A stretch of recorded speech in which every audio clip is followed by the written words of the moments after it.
పసి వయసులోనే తల్లి వదిలేసింది.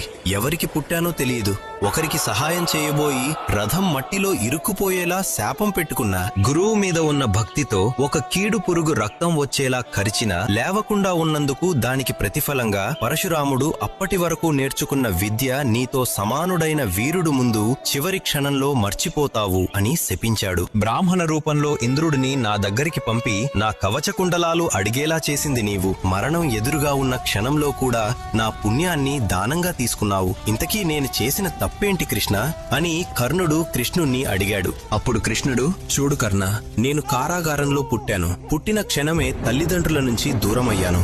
నా సొంత మేనమామే నన్ను చంపడానికి రాక్షసులను పంపించాడు. విధి నన్ను ప్రాణంగా ప్రేమించిన రాధను కూడా వదిలేయాల్సి వచ్చింది. కురుక్షేత్ర యుద్ధం వల్ల నా వంశం నాశనమయ్యే శాపం రాబోతుంది అని తెలుసు. అయినా సరే ధర్మం కోసం యుద్ధాన్ని నడిపిస్తున్నాను. కష్టాలు అందరికీ వస్తాయి కర్ణ, కానీ మనం ఎటు నిలబడ్డామా అన్నదే మన కర్మ. వీరుడివైన నీవు అధర్మం వైపు నిలబడ్డావు. అందుకే నీ జీవితం ముగుస్తోంది కర్ణ అని కృష్ణుడు వివరిస్తాడు. ఇలాంటి మరిన్ని స్టోరీస్ కోసం మన ఛానల్ ని